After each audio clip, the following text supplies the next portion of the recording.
नमस्कार साथियों और आप सभी का लिटरेचर लवर्स में बहुत बहुत स्वागत। मेरा नाम है राजवीर। साथियों, इस वीडियो में मैं बात करूंगा यूपीपीएससी जीआईसी लेक्चरर का जो सिलेबस है उसे किस तरह से पढ़ा जाए और किस तरह से क्या सोर्सेस यूज करके पढ़ें कि जिससे आपकी सफलता 100% सुनिश्चित हो जाए। इस पर पूरी बात करूंगा। दूसरी मैं बात करने वाला हूं कि एलटी ग्रेड से इस सिलेबस की क्या सिमिलरिटी है, और मैंने डिटेल वीडियो वैसे भी इस पर बनाया हुआ है ऑलरेडी एक, तो वो भी आप देखे ही होंगे।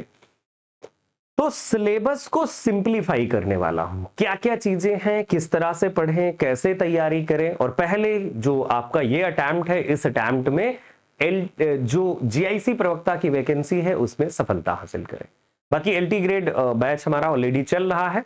अगर आपको लिटरेचर लवर्स के साथ बैच लेना है और जुड़ना है, कंप्लीट एक प्रिपरेशन करनी है, और वो भी ऐसे नहीं कि मतलब सिर्फ वादों वाली प्रिपरेशन, एक serious preparation with all the topic content, PDF notes, test series और डाउट क्लियरिंग सेशन, सब कुछ आपको एक ही प्लेटफॉर्म पे मिलेगा। Literature lovers one stop solution होगा आपके, चाहे एलटी ग्रेड की तैयारी हो, यूपी टीजीटी पीजीटी हो, या फिर जीआईसी प्रवक्ता की तैयारी।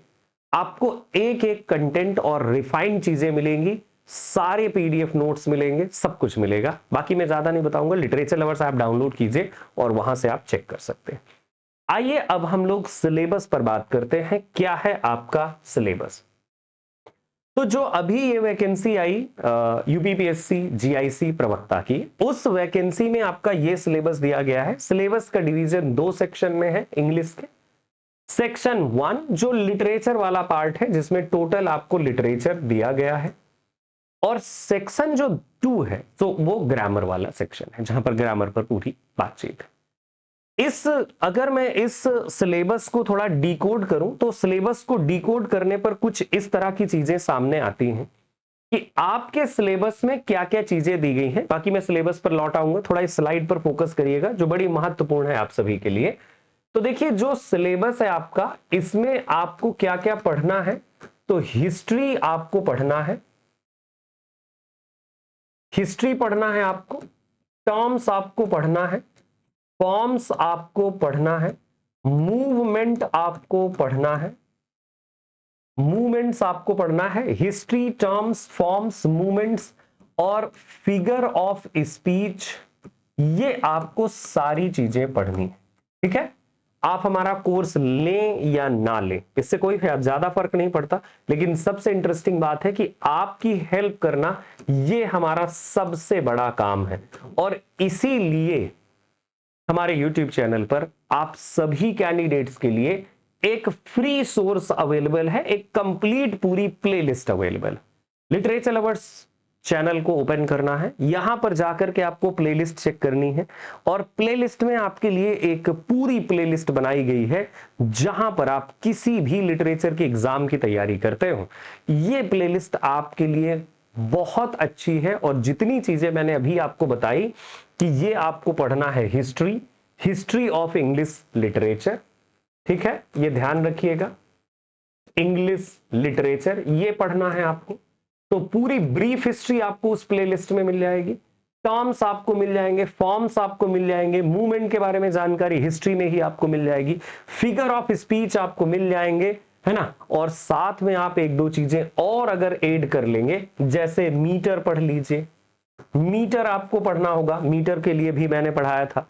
और आप पढ़ेंगे स्टैंजा, मतलब स्टैंजा पैटर्न क्या होते हैं, स्टैंजा आपको पढ़ना है, राइम आपको पढ़ना है, ये सारी चीजें आपको उस प्लेलिस्ट में मिल जाएंगी। हो सकता है कि एक आध ही टॉपिक हो जो उसमें ना हो। अच्छा, ये पढ़ना है, किस तरह से आपके सिलेबस से मैच करता है मैं अभी आपको बता देता हूं। बस आपको ये ठान लेना है कि इस प्लेलिस्ट को पूरा का पूरा देखना है, बेसिक्स ऑफ इंग्लिश लिटरेचर वाली प्लेलिस्ट को।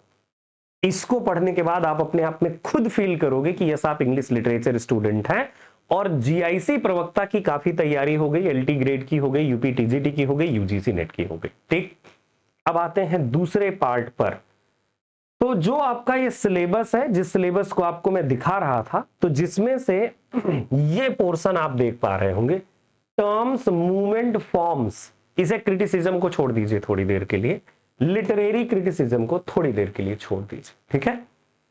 Terms, movement, forms, renaissance, reformation, metaphysical poetry, ये सब कुछ जो आप देख रहे हैं, major stanza form, sonnet, ballad, ये सारी चीजें, mock epic, elegy, modern literature, यहां तक एलिजी तक का उस वाले पूरे में मिल जाएगा। अच्छा, ये टॉपिक थोड़े उसी में मिक्स होंगे तो आपको सर्च करके पढ़ लेना है, ठीक है, ओके।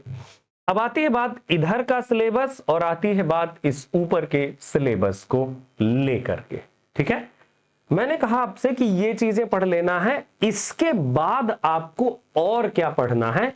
यहां एक दूसरा प्रश्न बन जाता है कि और हम क्या पढ़ें इसके अलावा, तो इसके अलावा आपको पढ़ना है ब्रिटिश लिटरेचर। ब्रिटिश लिटरेचर के राइटर जो भी आपके एग्जाम में प्रेस्क्राइब्ड हैं, ब्रिटिश लिटरेचर, अमेरिकन लिटरेचर आपके लिए प्रेस्क्राइब्ड है, अमेरिकन लिटरेचर, ठीक है, और Indian writing in English, British literature, American, Indian writing in English, ये आपके लिए प्रेस्क्राइब्ड है, ठीक है, इंडियन राइटिंग इन इंग्लिश। इसके अलावा जो आपका थोड़ा सा सेक्शन है जो एलटी ग्रेड से एग्जैक्ट मैच करता है, इस सेक्शन को अगर आप देखें तो यहां देखिएगा प्लीज, ये आपका जो सेक्शन है post modern literature, colonial literature, post colonial literature, तो कुछ चीजें आपकी और ऐड हो जाती हैं जिसमें से colonial and post colonial literature, colonial and post colonial literature, post colonial ये लिटरेचर, इससे बिल्कुल भी घबराना नहीं, ठीक है, ये कोई बड़ी चीज नहीं है। यूट्यूब पर मैं सेशन भी ले लूंगा, पर बाकी कोर्स में तो आपको पूरा ये मिलेगा। कोर्स में एक एक चीज, एक एक पॉइंट, एक एक टॉपिक, पीडीएफ नोट्स, टेस्ट, सब कुछ आपको मिलेगा। ब्रिटिश, अमेरिकन, इंडियन और कॉलोनियल और पोस्ट कॉलोनियल लिटरेचर, और इधर आपने एक टॉपिक और देखा था, और ये जो टॉपिक है तो ये है आपका पोस्ट मॉडर्न लिटरेचर। अच्छा, यहां थोड़ा सा मैं आपको समझाना चाहूंगा इस चीज को कि ये जो पोस्ट मॉडर्न लिटरेचर नाम की चीज है किस तरह से है, थोड़ा मैं लिख दूं पहले, पोस्ट मॉडर्न लिटरेचर। देखो, इतनी चीजें आपको सब कोई नहीं बताएगा, हो सकता है बता दे, लेकिन ज्यादातर टीचर्स ये सब चीजें नहीं बताएंगे खुल करके इन चीजों को, ठीक है। सो पोस्ट मॉडर्न जो लिटरेचर है, देखो, जो आप ब्रिटिश लिटरेचर जो आपके एग्जाम में प्रेस्क्राइब्ड है वो मॉडर्न टाइम पीरियड तक है, जॉर्ज ऑरवेल, टेड ह्यूग वगैरह है जो पोस्ट मॉडर्न। तो कुल मिलाकर के British literature medieval time period से, कहां से, जियोफ्री चासर से लेकर के और पोस्ट मॉडर्न टाइम पीरियड तक जो सिलेक्टेड राइटर्स हैं वो पढ़ने हैं। अमेरिकन लिटरेचर के selected writer, Indian writing in English के सिलेक्टेड राइटर, है ना, post modern literature, colonial literature, और बाकी इंडियन राइटिंग इन इंग्लिश 2 बार है। वैसे 2 बार किस तरह से है इस चीज को भी मैं क्लियर करता हूं, ये आपको पढ़ना है लिटरेचर में। आइए सिलेबस को थोड़ा देखिएगा। तो देखिए, ये वाला जो पोर्शन है मैंने बताया आपको प्लेलिस्ट में मिल जाएगा। इधर आप देख पा रहे हैं ये राइटर्स के नाम लिखे हुए, ये लिखा है ना, ऑथर एंड देयर वर्क्स। पढ़ना क्या है हमें, बस ऑथर और उनके वर्क्स।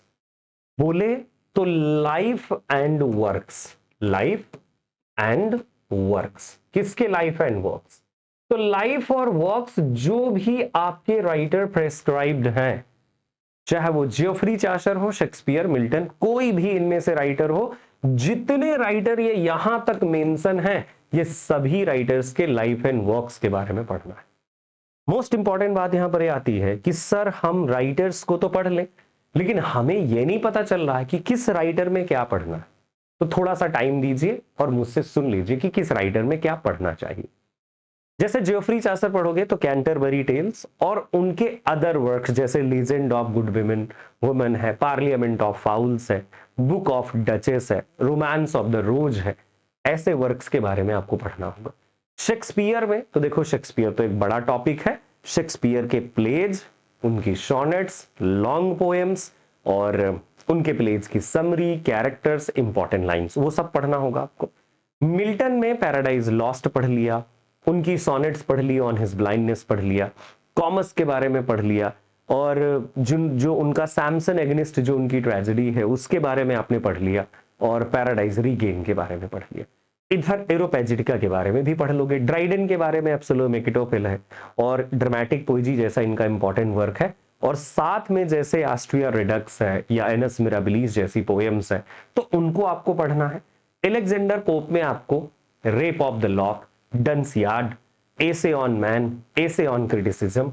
वर्ड्सवर्थ एक बड़े राइटर हैं जैसे प्रील्यूड, और इनकी इंपॉर्टेंट पोएम्स लिरिकल बैलेट्स के बारे में आपको जानना होगा, सॉलिटरी रीपर के बारे में, डैफोडिल के बारे में, है ना, इंटर्न एबी के बारे में, और VR7 जैसी पोएम है। ऐसी बहुत सारी पोएम्स हैं जो इंपॉर्टेंट है, उनके बारे में आपको पढ़ना होगा विलियम वर्ड्सवर्थ में। पीवी शैली भी, तो जैसे वो to the west wind, skylark है, ओजी मैंडियस नाम की इनकी पोएम है। और पीवी शैली में जैसे ओजी मैंडियस आपने पढ़ लिया, इसके अलावा जैसे डिफेंस ऑफ पोइट्री आपने पढ़ा।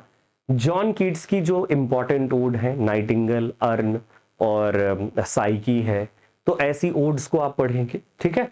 अल्फ्रेड लॉर्ड टेनिसन में यूलिसिस, ब्रेक ब्रेक ब्रेक, इन मेमोरियम के बारे में आप पढ़ोगे, है ना, और लेडी ऑफ शैलट के बारे में पढ़ोगे। ऐसी कई सारी पोएम है। मैथ्यू अर्नॉल में जैसे डॉवरवीथ सबसे इंपॉर्टेंट पोएम, और इनका लिटरेरी क्रिटिसिज्म भी है, कल्चर एंड अनार्की है, जैसे लिटरेचर एंड डॉगमा है, स्टडी ऑफ पोइट्री है, जिनके बारे में आपको पढ़ना होगा मैथ्यू अर्नॉल में।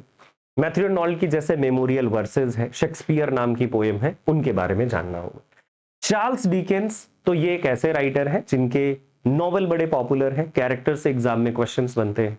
आप पढ़ेंगे डेविड कॉपरफील्ड पढ़ लिया, ग्रेट एक्सपेक्टेशन, बार्नबी रज है, या आप देख रहे हो जैसे मार्टिन सुजलविट है, और ओलिवर ट्विस्ट है। ऐसे कई सारे वर्क है जिनको चार्ल्स डिकेंस में पढ़ना। टॉमस आरडी में है, मेयर ऑफ कैस्टरविज है, टेस ऑफ डर्बोविल है, far from the madding crowd है, ज्यूड द ऑब्सक्योर है। ये इंपॉर्टेंट, इसके साथ साथ इनकी पोएम्स, शॉर्ट स्टोरीज में इन्होंने क्या लिखा हुआ है। W.B. येट्स एक ऐसे पोएट हैं जिनकी कई सारी poems including second coming, Byzantium, sailing to Byzantium, Leda and swan, under the Ben Bulben है, ईस्टर 1916 है ना। तो ऐसी पोएम्स को आपको पढ़ना है W.B. येट्स की। T.S. Eliot, love song of J Alfred Prufrock, the waste land, murder in the cathedral, family reunion, ये दोनों प्लेज हो गए। पोइटिक प्लेज किस तरह से इन्होंने लिखे हुए हैं उसके बारे में पढ़ना होगा आपको। और T S. Eliot as a critic भी बहुत पॉपुलर है, जैसे मेटाफिजिकल पोएट्स है, ट्रेडिशन एंड इंडिविजुअल टैलेंट जैसा वर्क है इनका। Metaphysical poet, tradition and individual talent, है ना। और जो भी मेजर इनके टर्म्स हैं उनको, इनकी पोएम्स में भी कई सारी पोएम्स हैं, ये तो मैंने एक दो बताई है। इसके अलावा जैसे आप जेरॉन्सन पढ़ते हैं, या फिर आप फोर क्वार्टेट के बारे में पढ़ते हैं, वो पढ़ना होगा टी.एस. एलियट में, एक बड़े राइटर। जीवी सा में आर्म्स एंड द मैन है, कैंडिडा है, मैन एंड सुपरमैन है, तो ये वर्क्स आप प्रॉब्लम प्लेज और जीवीसा के बारे में पढ़ेंगे। जॉर्ज ऑरवेल जैसे एनिमल फॉर्म है, और अदर वर्क्स है। राजा राव का कांथापुरा सबसे इंपॉर्टेंट है, और अदर वर्क्स और इनकी लाइफ के बारे में जानोगे। मुल्क राज आनंद जैसे अनटचेबल है, टू लीव्स एंड अ बड है, कूली है, तो ऐसे वर्क्स को आपको मुल्क राज आनंद के पढ़ना है। और इधर निसीम इजिकल है, तो जैसे नाइट ऑफ स्कॉर्पियन है, और नाइट ऑफ स्कॉर्पियन आपकी एक पोएम हो गई। Goodbye party for miss Pushpa T S. जो आपने यूपी पीजीटी में पढ़ा हुआ है वही आपके राइटर है, और इंपॉर्टेंट वर्क्स आपको इनके पढ़ने हैं। इसके अलावा जैसे नैपॉल्स इंडिया एंड माइन के बारे में जानना होगा आपको। रॉबर्ट फ्रॉस्ट है, तो रॉबर्ट फ्रॉस्ट जैसे रोड नॉट टेकन, और रॉबर्ट फ्रॉस्ट का जो कंट्रीब्यूशन है, इनकी कई पोएम्स है, उन पोएम्स को आपको पढ़ना होगा। जैसे एप्पल पिकिंग है, या फिर रोड नॉट टेकन हो गया, मेंडिंग वॉल जैसी पोएम है, तो इनके कई सारे कलेक्शन है, उनके बारे में। Ernest Hemingway, old man in the sea, बहुत ही पॉपुलर वर्क है, लेकिन इसका मतलब यही नहीं है, इसके अलावा उनके जो इंपॉर्टेंट नॉवेल है उनको पढ़ना। हैरोल्ड पिंटर, सो बर्थडे पार्टी है, केयर टेकर जैसे वर्क्स हैं, जिनको पढ़ेंगे। थिएटर ऑफ एब्सर्ड के बारे में आप जानेंगे। R.N. टैगोर हैं आपके, तो गोरा जैसा वर्क इन्होंने लिखा हुआ है। और जो वर्क्स हैं जैसे गीतांजलि, जो बड़ा ही फेमस वर्क है, तो गीतांजलि के बारे में आप जानेंगे। गिरीश कर्नाड है, सो हैबदन है, यायाति है, तुगलक जैसा वर्क है जिसको आपको पढ़ना चाहिए। वी.एस. नायपॉल, सो वी.एस. नायपॉल जैसे वी.एस. नायपॉल का जो रोल है, सो हाउस फॉर मिस्टर विश्वास वाला जो वर्क है, बहुत ही पॉपुलर है। बाकी इनके बारे में कौन से प्राइज वगैरह मिले, जैसे नोबेल प्राइज मिला हुआ है, तो उन सब के बारे में पढ़ेंगे। अमिताभ घोष को भी इसी तरह से पढ़ना है। विक्रम सेठ को भी इसी तरह से इनके इंपॉर्टेंट वर्क्स को पढ़ना है। कमला दास, अब जैसे कमला दास में समर इन कैलकटा है, या फिर ओल्ड प्ले हाउस जैसे इनके वर्क्स हैं, कन्फेशनल पोइट्री से कैसे जुड़ी हुई हैं, और माई मदर एट 66, ऐसी बहुत सारी पोएम्स है जो आपको पढ़नी होगी कमला दास में। टेड ह्यूग में भी आपको इनको पढ़ना है, टेड ह्यूग को। वॉल्ट विटमैन है तो वॉल्ट विटमैन जो फ्री वर्स जैसे लीव्स ऑफ ग्रास नाम का इनका वर्क है। इसके अलावा जैसे O captain, my captain, when lilacs last in dooryard bloom, ऐसी पोएम्स को आप पढ़ोगे। खुशवंत सिंह, ट्रेन टू पाकिस्तान और अदर वर्क्स को आप पढ़ोगे।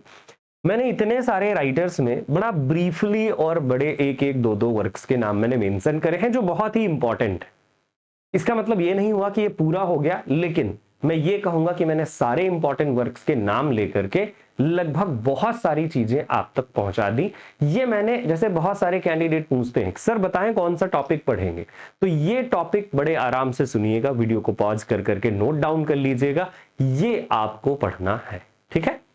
बाकी इधर जो आप नीचे देख रहे थे तो लिटरेरी टर्म्स, मूवमेंट और ये जो है हिस्ट्री, ये सब मैंने बताया उस प्लेलिस्ट से आप आराम से देख लोगे। बाकी अगर देखो दिक्कत समझ में आए, कोर्स ज्वाइन करिएगा, और कोर्स ऐसा ज्वाइन करिएगा देखिए कि आपका पैसा बेकार ना जाए। सबसे बड़ी बात ये होती है कि देखो पैसे के साथ साथ जो समय बेकार चला जाता है उसे कोई वापस नहीं कर पाता, और समय बेकार ना जाए तो जरूरी होता है कि एक सही प्लेटफॉर्म का सिलेक्शन, सही जगह का सिलेक्शन, राइट कंटेंट का सिलेक्शन, राइट टीचर का सिलेक्शन, है ना।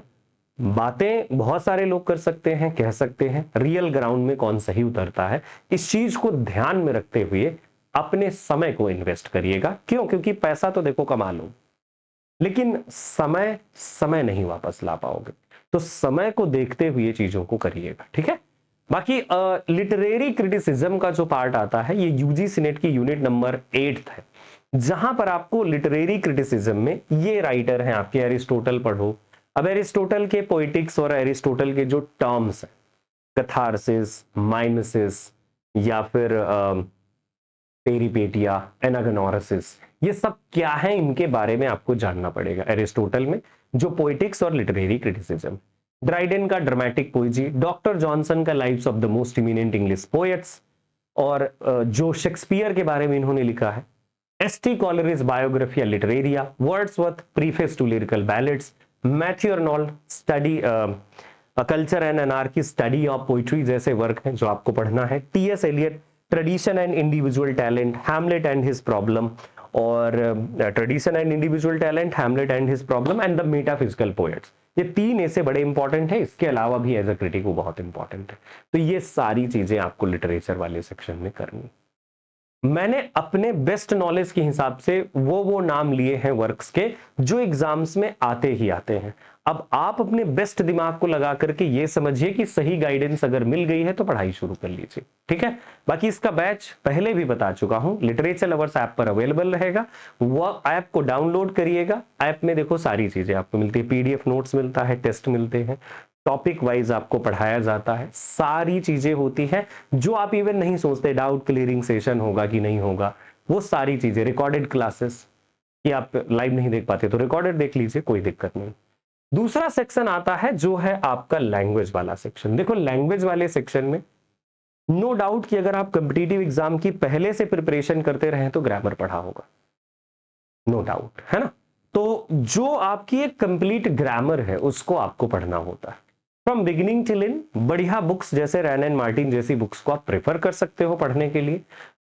और बाकी अगर आपको कोचिंग क्लासेस चाहिए तो कोचिंग क्लासेस के साथ जुड़ करके हर एक टॉपिक को कवर अप करना, unseen passage, sentence correction, direct indirect, active passive, synonym, antonym, homonyms, बोले तो वोकैब वाला पार्ट भी है, सेंटेंस को रीअरेंज करना, filling in the blanks, one word substitution, figure of speech and prefix and suffix, ये सारी चीजें आपको पढ़नी ही होगी। और चाहे आप देखो किसी भी एग्जाम को देंगे तो ग्रामर आपको मिलने वाला है। इंटरेस्टिंग बात ये आती है कि देखो आपके सब्जेक्ट का जो वेटेज होता है ना, सब्जेक्ट का वेटेज ज्यादा है, चाहे प्री एग्जाम दीजिए चाहे मेंस वाला एग्जाम दीजिए। अब सब्जेक्ट वेटेज के अकॉर्डिंग अगर आप प्रिपरेशन नहीं करोगे सही तरीके से तो आपकी हार भी हो सकती है। तो इसीलिए हार ना हो जीत हो, तो जरूरी है कि आपके पास ब्रह्मास्त्र बढ़िया, पढ़ाई अच्छी हो आपकी, तो आप जरूर कर जाओगे इसको। सिलेबस आपका बात कर रहा था मैं कि क्या ये एलटी ग्रेड से मैचिंग है। तो देखिए ये जो सिलेबस है इसमें कुछ नई चीजें हैं, जैसे लिटरेरी क्रिटिसिज्म एलटी ग्रेड में नहीं है, ना ही पीजीटी एग्जाम में है, यूपी के पीजीटी एग्जाम में ये जो है जिसे हम कहते हैं लिटरेरी क्रिटिसिज्म। और बात आती है आपकी कि क्या ये सब चीजें, तो ये वाली चीजें तो एलटी ग्रेड में भी ऐड करी गई हैं। ऊपर ये टर्म्स वाला पार्ट ऐड करा गया है। इधर जो पार्ट आप ऊपर देख रहे हो तो कुछ पोर्शन आपका एलटी ग्रेड से मैच करता है, कुछ यूपी पीजीटी से मैच करता है। जैसे शेक्सपियर मिल्टन टीजीटी के हो गए, शेक्सपियर आपके पीजीटी टीजीटी दोनों में है, वर्ड्सवर्थ भी हैं आपके, पीवी शैली भी आपके पीजीटी में है, कीट्स भी हैं, अल्फ्रेड लॉर्ड टेनिसन भी, मैथ्यू अर्नोल्ड भी, चार्ल्स डिकेंस टॉमस हार्डी भी हैं आपके पीजीटी में, टीएस एलियट है, जीवी सा नहीं है, डब्ल्यू बी येट्स नहीं है, जॉर्ज ऑरवेल नहीं है, राजा राम नहीं है, जैसे मुल्क राजानंद आपके पीजीटी में, इजिकिल आपको मिल जाएंगे, फ्रॉस्ट, हेमिंगवे। और इसके अलावा जैसे यहां पर देखें तो वॉल्ट विटमैन आपको पीजीटी के एग्जाम में मिल जाएंगे। कुछ राइटर छोड़ करके यूपी पीजीटी के एग्जाम में भी ये काफी सारे राइटर हैं जहां पर आपको लाइफ एंड वर्क्स ही पढ़ना होता है। तो आपके अदर जो सिलेबस है उनसे भी मैच कर रहा है। रही बात यूपी एलटी से, क्या यूपी एलटी से ये तैयारी हो जाएगी? तो देखो क्या है ना कि तैयारी हो जाएगी, काम निकालने वाली चीज ना किया करिए। मैं समझता हूं कि आप लोगों को लगता है कि एक साथ मतलब अगर सारे टाइप के बैच हो, उसी में यूजीसी नेट हो, उसी में टीजीटी हो, उसी में पीजीटी हो, उसी में एलटी ग्रेड हो, देखो ये एक साथ किया जा सकता है, लेकिन बनती है उससे बढ़िया वाली खिचड़ी। कई बार ये डिसीजन नहीं ले पाना होता कि क्या किधर कैसे कवर अप करें, है ना, या फिर उन चीजों को बड़े अच्छे से अरेंज किया जाए। इतने अरेंजमेंट कम हो पाते कि उन चीजों को कि एक एक टॉपिक को उठा उठा करके डाला जाए। तो इसीलिए डेडिकेटेड जो बैच होते हैं, डेडिकेटेड बैच मेरे हिसाब से एक बेटर ऑप्शन होते हैं कि डेडिकेटेड बैच में आपको आपके सिलेबस के अकॉर्डिंग, टारगेट के अकॉर्डिंग पूरी मेहनत करवाई जाए। जनरल बैचेस में क्या होता है कि कभी भी कुछ भी उठा के पढ़ा दिया जाएगा, जनरल बैच में आप रह जाओगे। पता चला कि आप मान लीजिए नहीं समझ पाए कि क्या ये टॉपिक है मेरे में या नहीं है, तो आप इस डिसीजन में जब उलझे रह गए तो आपके टॉपिक्स छूट भी जाते हैं, या आप एक्स्ट्रा कुछ और पढ़ते रहते हो, आपको पढ़ना वो नहीं होता है ना। तो डेडिकेटेड बैचेस ज्यादा बेटर होते हैं मेरे हिसाब से। बाकी मेरे साथ बने रहने के लिए आपका बहुत बहुत धन्यवाद। कैसा लगा ये वीडियो? क्या मैंने चीजें सही बताई? और अगर मैंने सही बताई या कुछ कमी रह गई तो कमेंट बॉक्स में जरूर बताइएगा। मैं आपके साथ मिलता रहूंगा ऑलवेज। आप सभी को बहुत बहुत धन्यवाद। लिटरेचर लवर्स ऐप इंस्टॉल करिएगा, कोर्स वहां पर आप चेक कर सकते हैं, LT grade, TGT, PGT, UGC net, GIC प्रवक्ता, पीएमआरएस, बहुत सारे बैचेस, एमपी ग्रेड 1, ऐसे बहुत सारे बैचेस हमारे ऐप पर अवेलेबल हैं। ऐप पर जाइए और वहां पर ओवरव्यू वाले सेक्शन में आप हमारे कोर्स में क्या मिलने वाला है सारा कुछ चेक कर सकते हैं। और बहुत बहुत धन्यवाद मेरे साथ ट्यून होने के लिए। जय हिंद, जय भारत।